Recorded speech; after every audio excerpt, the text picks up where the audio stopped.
All right, this is Larry Benet, and I tell you one thing, I'm super excited about this interview today. I'll tell you a reason why. The person I'm about to introduce you to is, in my opinion, the best in the world at what he does. Number two, I'm all about generosity and kindness and giving back, and he embodies all of that. He is one of the top experts in the world on gifting and really from a business standpoint of, getting access to whoever you want, creating wow impressions. He's been number one out of 1.5 million people in a $250 million direct sales company. His clients are the who's who on the Fortune 500 to sports teams. So from the Cubs, the Indians to Morgan Stanley and many of the great brands he tends to work with. And John Ruhlin's book, Giftology, if you haven't read it, I would encourage you to read it. As a matter of fact, after you watch this interview, I know you're going to want to go buy it for that very reason. But anyway, he's just an awesome guy. I remember the very first time, I'm trying to remember where we actually met. I just remember how generous you were. And you always do the art of the unexpected, which is creating the memorable, right? And so let's kind of just get right into it. And first of all, thank you for being here today. Larry, thanks for having me, man. This is going to be a fun conversation to have. Yeah. So, I don't know, we're doing this live right now. So if someone's going to watch in real time, we're in the December timeframe. So the holiday season. Let's talk us before we go into holiday gifting and being unique and being memorable and doing things that most other people don't. Let's start with your background. And we'll kind of come full circle on strategies, tactics, and tips and all sorts of stuff on how to get more business in less time and stuff like that. Yeah. Well, most people would expect I grew up on one of the coasts, like California or New York, whatever else. But I grew up in the Midwest. I grew up one of six kids on a farm, milking goats every morning. So most people are like, "Wow, you probably were born with the right connections." And so if I can do it, being born poor on a farm, then it works really anywhere. And so I was highly motivated as a kid. I was going to go be a doctor. I ended up getting mentored by somebody that was radically generous, and he was an attorney. And he kind of reminds me of you, Larry. Like, he was always giving things away, always doing things for people, always connecting with people. And because of that, he was top of mind. And so anytime somebody had an idea or an investment or whatever, all the referrals came to Paul, because he would find things like a deal on noodles. He'd buy a semi-load of noodles and everybody would end up with a year's supply of noodles at church the next Sunday. And so I remember pitching him the idea when I was interning with Cutco, the knife company. And I thought, well, maybe Paul will give his clients pocket knives. They're all men, insurance company owners, home builders. And he got this little twinkle in his eye. We're sitting around his kitchen table, and he said, "John, what about the paring knives? Could I order those?" And I'm like, "Paring knives? You're going to give grown men paring knives?" And he said, "You're wondering why?" I said, "Yeah, I'll sell you as many as you want. I'm desperate. I'm 20 years old in college, just trying to pay for school." And he said, "I found that if you take care of the inner circle, the family, that everything else seems to take care of itself." And so over the next couple of years, I started to apply these principles of radical generosity. And I would find like a CEO of an insurance company I'd want to meet, and I would invest $200 of my own money to buy a Cutco carving set, but I would engrave the family name and the CEO and the wife's name on the set and put a little handwritten note inside. You're all about handwritten notes. Carve out 5 minutes for me. I promise it'll be worth your time. And I'd go in, I'd get the meeting with a 60-year-old. In walks a 21-year-old. And the CEO's like, "I was expecting somebody 50 or older to come in. And are you here to sell me knives?" I'm like, "No, I'm here to help your 1,000 sales reps open doors with the biggest clients and prospects on the planet." And so we'd sell 1,000 sets at a time, or 10,000 sets. So we became Cutco's largest international distributor out of about $1.5 million, because we were really applying these more relationship building and the psychology of how to build relationships, and leveraging generosity in an authentic way, but in a strategic way, which I think that embodies who you are. I mean, that's we all want doors open. We all will hope that profit will come back to us. But if we put enough good things out there and love on people well, I've been doing that for 16 years. And, people are like, "How the heck did you land the Cubs?" And I'm like, "Well, I loved on them. I sent them gifts. I did crazy things for them for 7 years. And finally they said, 'John, you've wore us down. Like, we love you. We're going to give you a shot.'" And, we now work with them on a regular basis. So let's talk about what would you say is the biggest mistake people make when it comes to, I don't know, gifting or dealing with their clients or prospects that way? Yeah, I would say most people, most brands, they make it all about them. When they're giving a gift, it's their colors. When they're giving even like a Lululemon jacket, they're like, well, Marketing 101 says we better put our logo somewhere on there. So they slam the logo on the chest. They're dealing with affluent people. Like, like everybody knows that, like when you shake somebody's hand and you remember their name from a year ago, like the light bulbs go off in their head. Yeah. And yet when we do gifting, we think, oh, well, I'm going to spend $200 on that gift. I better make it about me because else they're going to forget. And the simple fact is that they're more likely to remember and use the gift and appreciate that kindness and want to reciprocate it at some point in the future if you make the gift all about them. And I tell people, like, you would never go to a wedding and engrave compliments of Larry Benet on the Tiffany's vase that you're giving this couple. But in business, because that's tacky. They're like, that's the cheesiest thing in the world. But in business, like this, like in December, it's the worst. Yeah. They're giving out gifts and they're making it all about them. Like I was just at a $6 billion annuity company who's a client of ours. And the one VP like grabs a box and he pulls out this jacket. And on the, it's a nice jacket. It's probably $100 jacket. And there's right across the shoulder here is a Nationwide insurance logo. And I'm like, dude, you're going to wear that maybe to wash your car, but there's no way in Hades you're coming into the office with a Nationwide. Now, it's an Advisors Excel company. Now, if they came in and they put their logo and said, hey, this is a jacket for you. Here's the Advisors Excel logo, and here's your name, embroidered, whatever else. Now you're like, wow, this was made just for me. I'm going to wear this all the time. And the bottom line is if you give a nice enough gift and you show gratitude at a high enough level, people never forget how they feel, and they never forget where that trigger, where that artifact, where that item came from. And so I think gifting should be all about the recipient, and most givers make it all about themselves. Let me ask you a question. So some entrepreneur, well, two things. My brother-in-law manages $13 billion of money for a major investment firm. Yep. Okay. He's not allowed to even accept gifts, I think, of over $25 or $50. It's very nominal. Yeah, of course. So if you're dealing with people like him and you still want to make an impression, yep. What are your suggestions and thoughts there? What do you do? Well, we have clients that are dealing with like the government or the Department of Defense or Walmart where you can't even give them a pencil. So I'd say one of two things. One is there's written rules and then there's followed rules. And oftentimes if somebody can accept ball game tickets, a round of golf, or a dinner, then they can accept a gift probably more than $25 because the dinner with wine costs you a couple $100. And so people always say like Google and all these other companies, they have rules and regulations. And so if you play within the rules relatively reasonably, then you're not sending Rolexes and Louis Vuitton bags, then you can get away with sending something that's classy. But if you're fearful, like we work with financial advisor companies, and they have a regulation of $100 a person, $200 per couple from FINRA and SEC.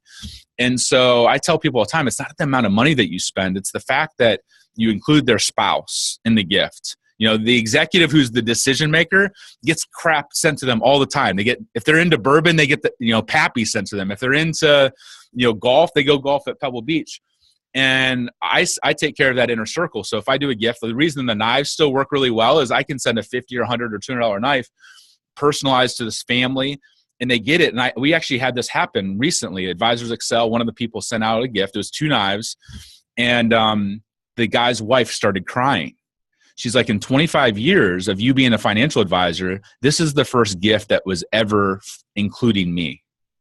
Oh, it's usually bourbon and golf and cigars and all these other things. And so oftentimes it's appreciating the people around them. And I'd say that if you're in a situation where you can't even give a gift or you can't afford a gift, a handwritten note that's super thoughtful given to somebody, it might take you an hour to write, costs you nothing other than your time. And, like I spend $9 on my letterhead, but even just a nice piece of paper, it's called $1. There's all kinds. Like, are you saying you have letterhead that costs $9 per piece of paper? Yeah, it's steel. So like our business cards are metal. You've seen our business cards. Yeah. Well, when we send a handwritten note, it's on a piece of steel because I literally have CEOs of Fortune 500 companies like, I can't throw it away. Like I have it displayed. And we pick up clients because they have the metal letterhead sitting on their desk, and people walk in, their VP of marketing walks in and is like, what the heck is that? Like, oh, we just got a handwritten note from from the guy that's been talking to us about gift strategy and appreciation. Like, seriously, they pick it up and they drop it. It's like, ting, they're like, this is crazy, because handwritten notes are so rare anymore. And I want to take it. I always say, like, don't go 1 or 2% higher in a gift or a handwritten note. Figure out a way you can take it 20 times higher. Because that $9, people, you can't even buy a flashlight for $9. But I spend $9 on my letterhead, and people will talk about it for years, and I spent $9. And so it's not always, I tell people all the time, like, if you're getting into a pissing match where it's like everybody's going expensive, I cut it out altogether. And it's like, instead of doing the trade show for $1 million or $500,000, take that $500,000 and go to the 50 people that are your most important relationships and go after them. And so I tell people, and we advise CEOs, like, if you can't afford or the regulations won't allow it, a handwritten note is still one of the most powerful things that most people just don't ever, recognize or don't understand. Very cool. I apologize. I just realized in the background I've got the phone going off, and I didn't realize I'm cutting it off. So I apologize about that. No, man, all good. All right, so we talked about some how to be different. Share the story, because I think it's powerful. It talks about personalization. Let's talk about the power of personalization. Tell the story about how you helped a client get to the CEO of like Target or Target Electronics, and what you did, because I think it talks to the power of what you do. Yes. Yeah. So we had a couple of former Fortune 500 guys started a company. They were in startup mode, and they had a list of, probably only 20 companies that they really needed to get in front of. And if they didn't get in front of those companies, they were dead in the water. And so one of them was Target. It was their electronics division, a multi-billion-dollar, division of Target. And they'd sent, a shoe to get your foot in the door. They'd sent the cheesy stuff, and they'd sent brochures and left creative messages. It was crickets. And they said, John, we'll give you anything you want if you can get us a meeting here. Like, this is so important. And normally we don't do one-offs. It's normally like top 20, top 50, top 1,000. But in this case, we're like, they're EO guys. I'm an EO. Like, I was like, let's test it. Because when you're going after one, you either win or lose. Like, there's no like, well, we got 4 out of 5. And so we did research, and, he's a president of Target. He went to University of Minnesota undergrad. He got his MBA there, and now he's living in Minneapolis. So he's obviously a Minnesota boy. And I'm like, we got to go all in on this. This isn't going to be a drip campaign. This is going to be a bazooka. Like, we're gonna just like shock and awe him either into like cutting us off for forever or like engaging. And so we had this piece of wood that was like 50 pounds. It was like cherry. It was thick. It was like the size of a 50-inch plasma television. And we had carved into it the Minnesota Gopher logo and the fight song lyrics. So it's huge. I mean, it's massive. And then we tied in the fight song lyrics with a handwritten note into why they wanted to meet with them. And we packaged it all up. And I mean, it was massive. I had to get a dolly. And we sent it off. And they called and left a message. Within 48 hours, this assistant called and said, don't know who you guys are, but I had to get a dolly to get this thing in and out of his office. He was blown away. Like, this thing looks like we gave like $50 million to the University of Minnesota. Like, this is like a lifetime achievement award. He's like, next Tuesday, you got 30 minutes to talk about whatever you need to talk about. And the whole reason that worked, I mean, obviously, like, he could afford to go do that for himself, but the personalization, the creativity, the wow factor, but really it was made all about him and something that he was really passionate about. And so if you're not going to do something for their inner circle, making it the gift all about the other person and not doing, like, a lot of people are like, why didn't you just make it half the size and could have cut the cost down by like 60%. Yeah. And people cut corners. You might as well not do it at all. Out of curiosity, what did this particular gift run the client or? It was like a $3,000 or $4,000 piece. And we essentially got like $10,000 or $20,000 in stock options. Now, unfortunately, the company didn't make it. They were like on the bleeding edge of what they were doing. Okay. Which oftentimes is either you win or you lose. And we were willing to take the risk with them. And we did our part, but unfortunately they didn't, they weren't successful. So one thing, listen, I think we all acknowledge we're in the people business, right? Whether you're in sales, trying to get your employees to be more productive, trying to shorten sales cycles, trying to get access, whatever you're trying to do. Can you talk a little bit about what you do as a small business person yourself to show appreciation for your key employees? I really think it's something worth modeling, and I just really love the concepts, and maybe you can share a little bit about that. Yeah, well, I think two things. One is a lot of people, my wife worked for a Fortune 50 company, and when she left, they threw a party for her. And I'm like, why wouldn't you love on people and throw a party for them when they join the company? Why wouldn't you send something to their spouse and make them feel welcome? Like, that's the time. Don't celebrate them when they're leaving you. Celebrate them. So we send a gift now to to our interns. Like, we send gifts. Like, during finals, we send these like $200 headphones and said, hey, to block out the noise and study, here's a set of headphones. And interns like, I'm only an intern. I'm like, yeah, but we appreciate what you're doing. And guess what? We want those interns to become employees if we like them. Yeah. And so, but people are like, well, that's $200. And I'm like, you'll give a salary range of, they're going to make $65,000 to $75,000. You'll give a $10,000 swing on starting salary, and then you have no room for a $200 gift. Are you kidding me? To set off to put them successful and in motion and start them in a good path.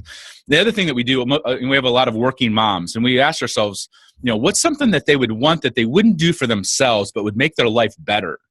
And my business partner and I, we were like, something that we think they have kids, they have a spouse, they're working full time. We're going to pay to have their house cleaned every other week.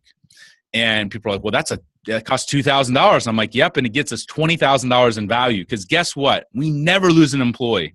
Even Google, when I mentioned that at Google, they're like, half joking, they're like, even Google doesn't do that for us. Are you hiring?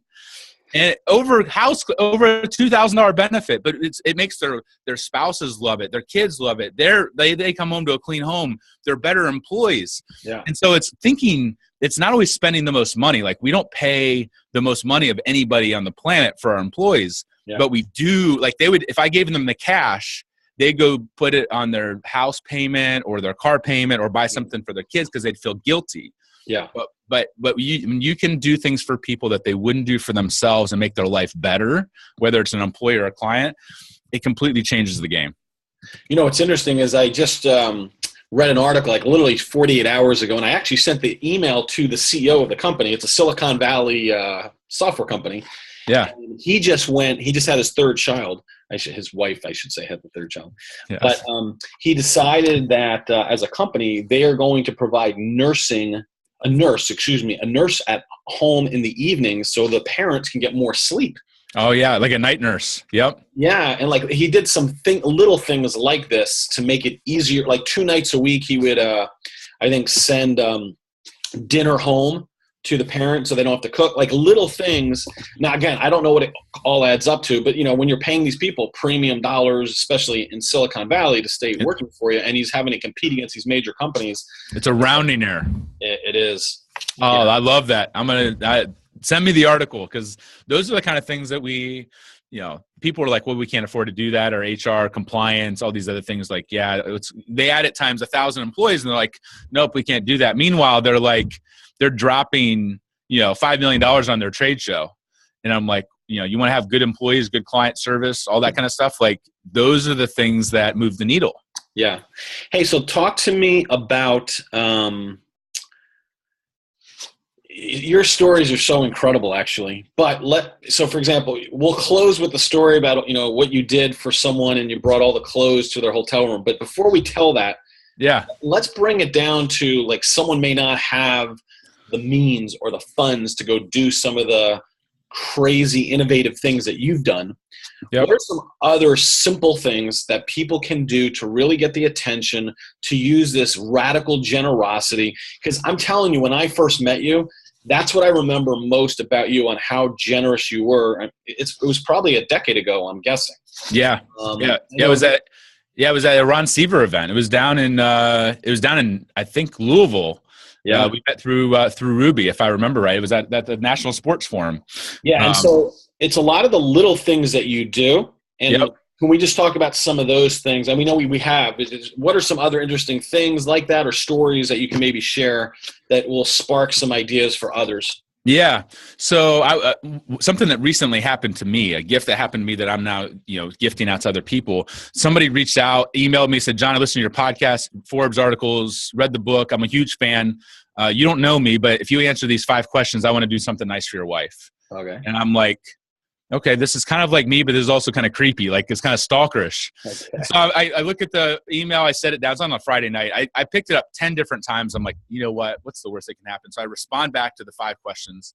He emails me and said, John, I'm the gift's done. Can I come hand deliver it to you? And I'm like, this is, I know what this is going to turn into. So I set the appointment like a 5:30 appointment so I could bail out at 6 to get home if it went bad. Yeah. And so he walks in with a Tupperware container. He's like, 23-year-old kid. And he pulls out this mug. And now on podcasts, I make fun of mugs. I'm like, everybody wants to hand out a mug. Well, my mug has chocolate in it. My mug has coffee. Well, who cares? Everybody has 1,000 mugs. Yeah. He pulls out this mug for my wife. And it's like carved into, he's like, this took about 5 hours to make. And it's her whole life story of like, her on the farm with her dad, and then like us with some of our friends down in North Carolina, and the initials of our kids. It was a $225 mug. Now, most people can afford to take somebody out, their best client or best relationship. They drop $200 on a dinner. Yeah. But he pulled that out and then pulled out one for me, basketball and all these other things that are all about me. And then he pulled out a vase and whatever else. It was like $2,000 worth of stuff, but the mug was $225. I'm like almost in tears. I'm like, this is unbelievable. I said, where are you from? Did you fly in for a meeting? He's like, I'm from Atlanta. I'm like, Atlanta, Georgia? He's like, yeah. I said, how long a drive was that? And he said, 8.5 hours. I'm like, you drove 8.5 hours to hand deliver something for 5 minutes? I said, you can't drive back tonight. He's like, no, I promised my dad I wouldn't. I'm staying at a hotel. I'm like, I got the hotel. I already got it taken care of. So I go home to my wife. I pull this out. I'm like, hey, something crazy happened. Of course, every day something crazy happens. So my wife's like, I know why you're late. Of course it was something crazy. But I pull out the mug and I tell her the story. Well, she's in tears. She's like, where's this guy at? And I said, well, I'm putting him at a hotel. Is he crazy? And, is he scary? I'm like, he's 23 years old. He's expecting his first kid. Like his wife works at Chick-fil-A and is a senior in college. Like, no, he's not scary. Well, he has to stay with us. So we invite him over to our house, meet the kids, stay up till midnight talking. But I started to use this mug for some of my most important relationships. Jeffrey Gitomer, I sent one to, with like the old Phillies logo and all that stuff. He was like, and I also did some other things with him. I'd send him like a freezer and some ice cream and whatever else. But the mug was the final piece. And he was like, John, this is epic. Like I get stuff all the time, like unbelievable. A mug. So it's not the Louis Vuitton bag for 20 grand. Like give something to somebody that encapsulates. It's almost like every day with coffee or tea. Now they're drinking and they're thinking of you. And they're thinking of their legacy and who they are. And it's just like this. So that's a great example of something that isn't necessarily the most money. But we actually contracted with him to take all of his production because he can only make so many mugs a year. And we're starting to present him to clients because it's hard to find something. What's the name of his company? We'll give him some business. His name is Brad Doughton. Doughton? Yeah, he doesn't really have a business name. Like he calls himself a gift maker. You can't buy his product for yourself. You have to buy it as a gift. Huh. Well, I'm interested. I don't know where to find it, but we'll make the introduction. But yeah, he's 23 years old. He's incredible. He's just like this, genuine, cool. heartfelt guy. So yeah. Anyway, so those are the kind of things that you can do to take things up. All right. So last 2 things. You mentioned to me recently, actually, that I don't know if it was the Lewis Howes story or something, but it was talking about most people don't do strategic giving, or they do it at the wrong times. And it's too, like, I always tell people, why bother sending a Christmas card? Oh, it's the worst. You ain't going to break through the clutter. They're getting 50 to 100 of them. You think you think one Christmas card from you is going to be like, no one remembers any of that stuff. Nope. You should do it different times. Let's talk about that. And then we'll close with the cool, with the Cameron story. Yeah. Yeah. So I send out $250,000 a year worth of gifts to clients, prospects, interesting people I meet at a basketball game, at the blackjack table. I just always sending things out. I mean, I've sent you stuff. I mean, we didn't know each other, but it's just who we are. It's how we operate. I don't send one gift Not one between Thanksgiving and Christmas. And I'm a gifting company. I've been called the Grinch that wants to kill Christmas. I've been called faith and, Christmas is an important holiday. So for your family and your kids, take care of them. But the worst time on the planet to give a gift is this 4-week time period.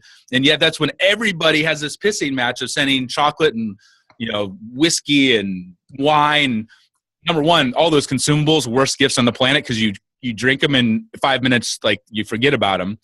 But the timing matters. Like when you send a gift in the middle of April just because I was thinking of you, now all of a sudden somebody that's even a billionaire is like, wow, like this person's classy. Like this was a gift just for me. This isn't an autopilot like from Amazon, that they send out automatically at Christmas every year. And so the surprise and delight element in the timing is huge. It's massive. And so we teach our clients to gift the other 11 months out of the year and never at the same time period. If they do a Valentine's Day gift one year, next year make it St. Patrick's Day or some other random time. So nobody's like, well, I've been given hams for 37 years and it just becomes part of the noise.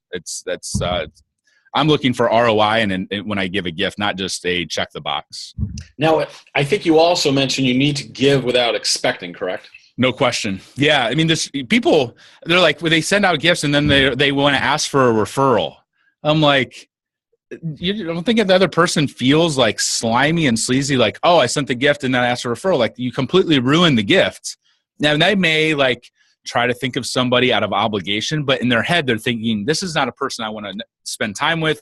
They're not going to take your phone call quickly because it's like, you basically turn the gift into an obligation to reciprocate. Now, when you give gifts and you're nice and you open doors and you connect people, guess what? In their head, they're thinking, how can I help this person? Like that's how God's wired us. Like our DNA is that way. And so, yeah, giving a gift with expectation. That's one thing. If you want to, I call it being an attention broker, like Gary Vaynerchuk. Yeah. If it's a prospect that you have no relationship, I will shock and awe them and basically pre-buy their attention to have a 5-minute phone call. But I'm not going to expect business from them because I sent them a gift, and I'm not going to respect a referral. But I may show them that I'm different than the other 1,000 people that want their time. And by sending them repeated gifts, say, hey, you're valuable and I understand your time is your most valuable asset. I just want 10 minutes of your time. I'm willing to send you a $500, $1,000, $2,000 gift to show you that I'm for real and I'm serious. But I'm not going to expect you to do business with me because I send you a gift. Those strings attached completely ruin it. Yeah. Very cool. All right, so let's tell the Cameron Herold story, because I think that definitely goes to not only shows you who you are, but it shows you the power of what we're talking about and ties it up with a nice red bow. Yeah. So it's the opening story in my book, Giftology. Cameron, I basically just joined EO, Entrepreneurs Organization. It's kind of like it's a similar O organization like YPO and Vistage. I barely qualified. I only joined because a mentor of mine who owned 20 companies was like, John, you got to do this. And I'm like, if he tells me to do something, I just gave him my credit card and said, I'm in. And so I go to this event out in Vegas where there's like 1,200 CEOs. Steve Wynn is speaking to us privately. Like it was unbelievable. And honestly, I felt out of my league. I was like, this is like, I shouldn't even be here. Like this is like baller level I'm not at. It's like 10 years ago. Yeah. And so I go to a breakout, and the only reason I went to the breakout was because it was like standing room only. And I look at the guy's bio and it's like, he ran a junk company. Like 1-800 got junked, like the most unsexy business. But then I saw the numbers. He grew it from 2 million to 120 million in 5 years with no debt, no outside investment. I'm like, when I weaseled my way into this like breakout room, I started to hear him speak, and I'm like, this dude is like spitting gold. Like, I don't want him to just be a client. I want him to be a mentor. And I'm sure people are hitting him up all the time. So I'm like, I need to do something really radical to get his attention. And so I waited in line for an hour to go talk to him. And I found out when I'm waiting in line that he's coming to Cleveland, where I was living at the time. And so I go up and I say, hey, Cameron, I hear you're coming to speak to our chapter in Cleveland. He's like, yeah. And I said, are you coming in the night before? He said, yeah. I said, what are you planning on doing? And he said, the dollar's really weak. I'm from Canada, and my favorite store, I'm going to shop there. And I said, oh, and I'm thinking in my head, like, maybe this is the angle. And I said, well, what store is that? And he said, Brooks Brothers. And so on the spot, I'm like, I need to think of something. I'm like, I'm a Jose Bang guy. I want to send you a shirt. What's your shirt size?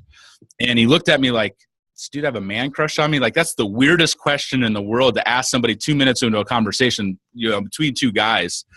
But he's from Canada. He's polite. He tells me the size, and we start talking. about some other things. I said, what else you can do? He said, nothing. I said, well, I have opening season tickets to the Cavs. LeBron's in town. Let's go to a steak dinner and go to a ball game. And you could tell, like, he's going to get asked this 100 times over the course of a year. Like, dinner and a ball game is the most, like, common playbook on the planet. And he said yes, but basically because he had nothing else better to do. Not because he's like, oh, my gosh, I've never been to a steak dinner and a ball game before. And so I call my business partner. I'm like, I have this idea. My business partner is more the CFO. Like, he's they make sure that we actually make money. I'm always giving it away. And he's like, no, we can't do that. That's the dumbest idea I've ever heard. And I'm like, okay. And so I'm like, okay, you're right. It's dumb.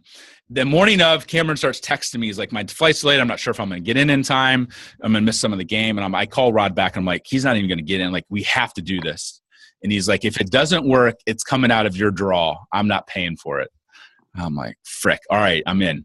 So 3 hours before he lands, I drive up to Cleveland, go to the Brooks Brothers store. I'm sweating because I'm so nervous. I lay the Amex down. I said, here's the guy's shirt size. I want one of everything of their belts, jackets, sweaters, pants, everything in the new fall collection.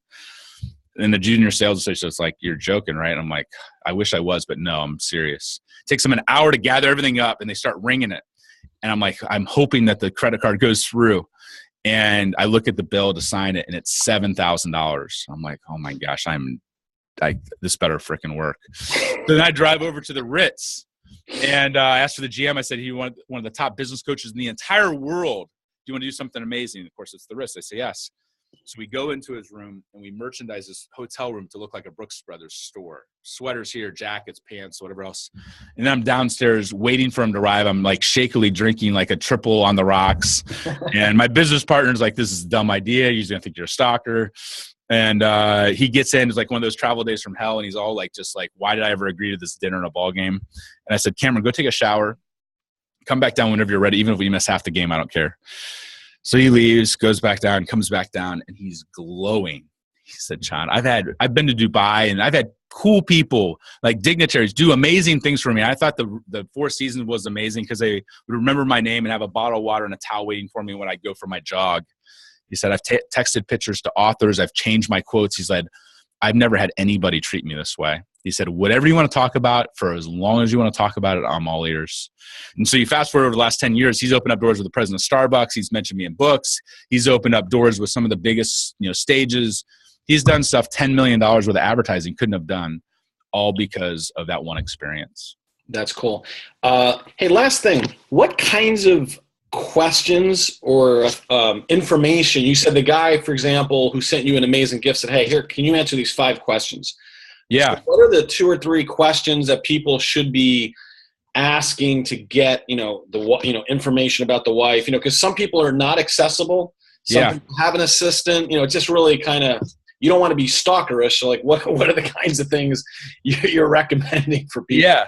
Well, for the mug, because it was more about their life story, it was like, what are their passions? What are their dreams? What's their biggest accomplishment in life? Who are their most important people in life? So those are the kind of questions for the mug.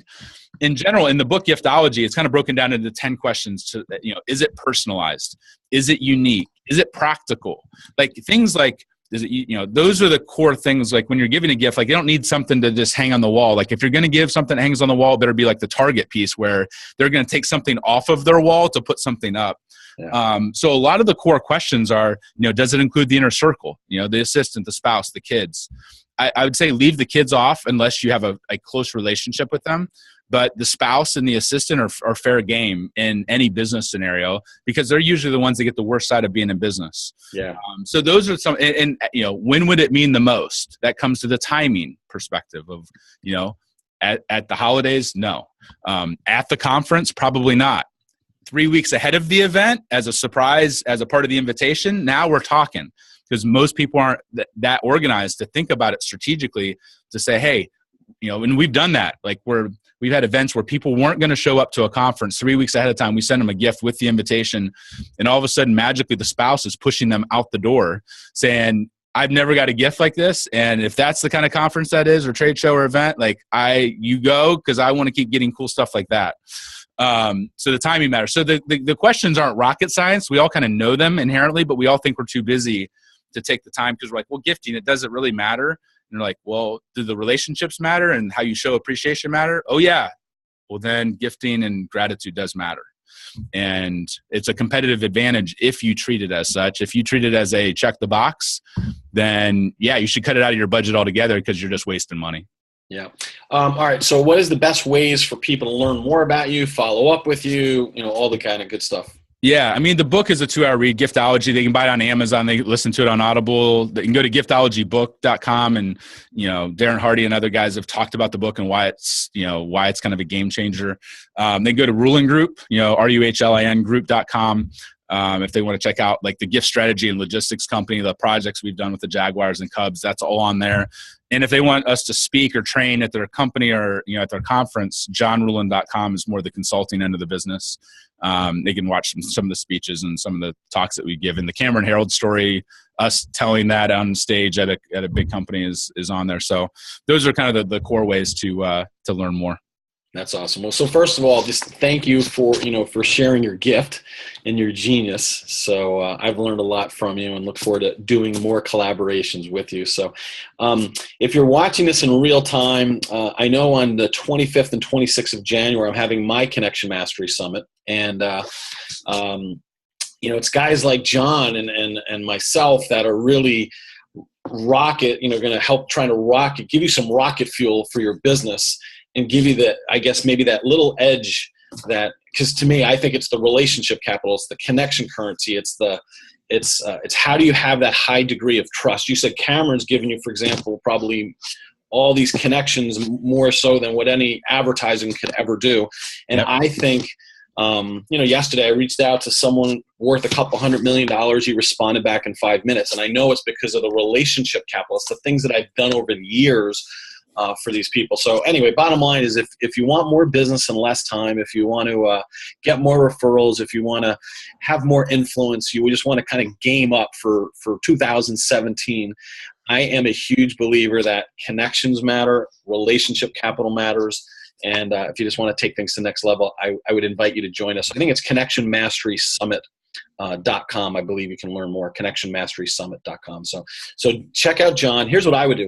Buy several of John's books for your clients, your strategic partners, and your key employees, and they will thank you for it. And get in touch with John and his company to help you strategically do your gift giving so you can kind of wow more of your clients and prospects so you can ultimately have more business. So anyway, John, thank you very much. I appreciate it. Stay on for just 2 seconds afterward. I'm going to shut down the recording. But everyone, thank you for your time and listening, and share this with others in your network, because I think that's another gift you can give, the gift of knowledge. Absolutely. As Ty Lopez likes to say, the gift of knowledge goes a long way. So anyway, all right, everyone, this is Larry Vinay, Chief Connector, co-founder, saying, hope you enjoyed this interview. Appreciate you very much.